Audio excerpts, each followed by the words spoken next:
Whoa. Welcome back to another Tip Tuesday, and this Tuesday we're going to talk about punching holes, or hole punchers, and I got a whole ton of them. Each one's kind of good for one thing or another. This is obviously your standard hole puncher. I don't really get a whole lot of use out of this. However, it is kind of the only one with the ability to hold on to the material after I'm done with it.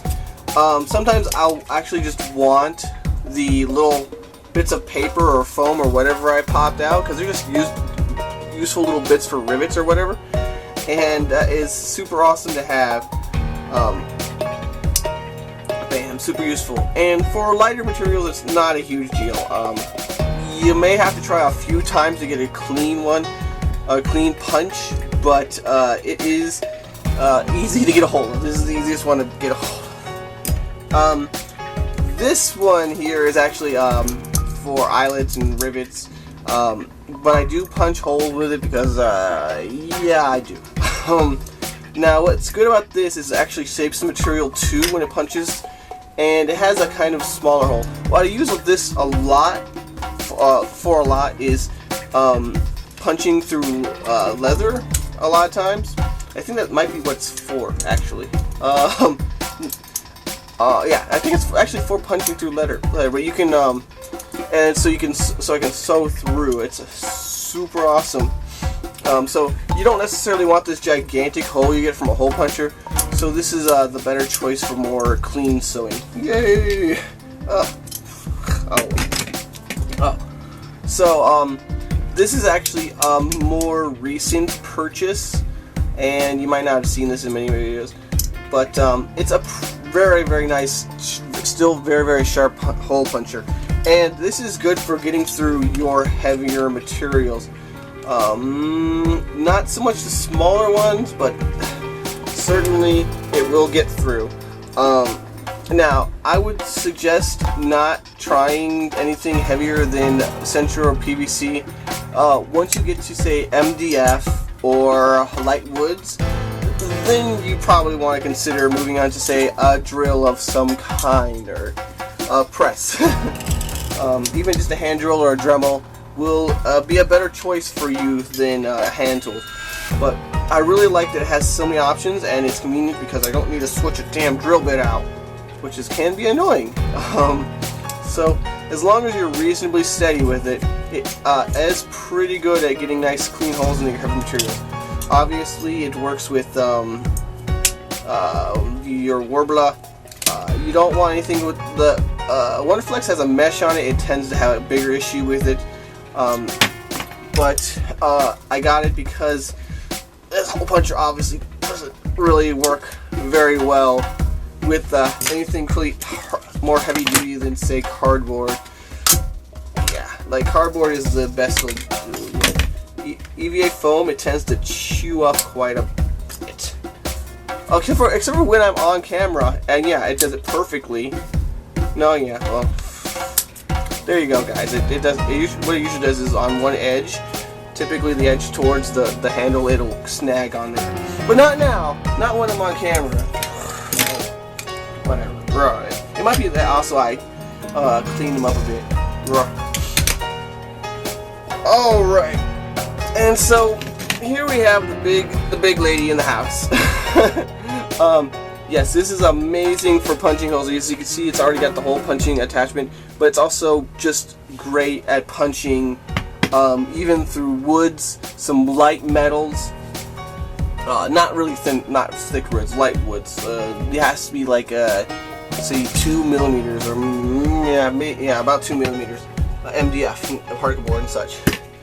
But it doesn't really do so good with the lighter materials. You can see here, it doesn't cut very cleanly. It does much better with the solid materials. So nice clean punch. Bam. So pretty. It's just a bigger, more stable apparatus. You could switch. What's really nice about this is what I still recommend getting it is that you can switch these heads out to get to your eyelets and your rivets, and any of your punching kind of things. Anything you need the hammer, shoot. What is the hammer, and you tap them in. Washers. Yeah, this is the preferable tool for that. You can get bits that exchange out for almost any size. That's not bigger than, say, I don't know, an inch and a half, but I've seen, yeah, we have quite a selection. And hey, I'm gonna punch. I don't think this is gonna punch the plastic very well. Is it? Oh yeah, it did. Okay, cool. Now let's see how this one does. Oh. You. I just had to clean you. That's the reason. Okay. Maintain your tools. Yeah, you want to hear the. You want to wait and hear the click with this one, and then maybe move it around because it does. It doesn't have a custom little dip in it to wrap around the blade. It's just a flat piece there. And always buy your tools if at all possible at a home improvement store. These can be bought in craft stores or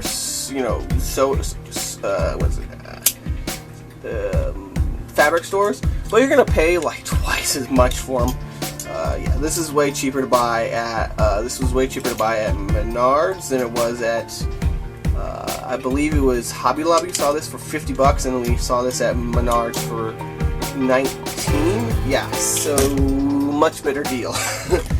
I believe this one was straight up from a leather company. It was probably Tandy leather, but it's pretty good. And then here we have a different one for God, I forget exactly what it's for. Oh well. I just want to show you guys a few different tools. They're all good at different things. This one also has a little bit cleaner edges, but you have to really clamp it down. It's like one of the harder ones to make sure that you have the clean edge all the way around. This one's much better at the heavier things. With, say, papers and lighter foams, it tends to not cut completely through. This one's more just for cleaner, smaller holes, and specifically holes. However, I bet if I just turn this on the smallest setting, it would have a similar effect. Now, where's that little hole I cut with this thing? Oh, wait, I didn't. Okay, let's do this then. Wait for the sound. It's hard, or you have to feel it. It's hard to tell sometimes. There we go. We got a nice little clean hole. And then this one's probably going to leave a mark around the edges, which you may not want when you're working with leather. You see there's a, I'm just trying to exaggerate that. There's a ring around it. Sometimes that ring is good for seeing spacings, but sometimes you don't want to see that ring.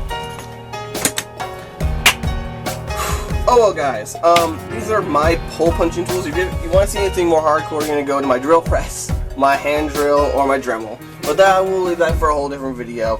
I hope this demonstrates a few of these tools before you go and spend $2. This is a leather tool. This one was actually like $30, $20, and this one was like $50, $60.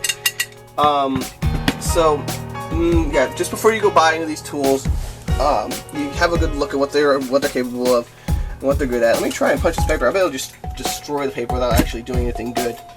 Yeah, see, it just destroyed the paper. Much better to use this lighter tool here. Bam.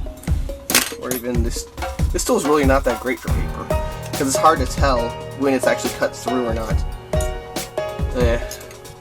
Oh well. Thanks for watching. Good times to all. Hey, looks like you made it all the way to the end. If you're interested in more new tutorials, con coverage, and other cosplay shenanigans every week, hit that sub button to get it delivered hot and fresh to you.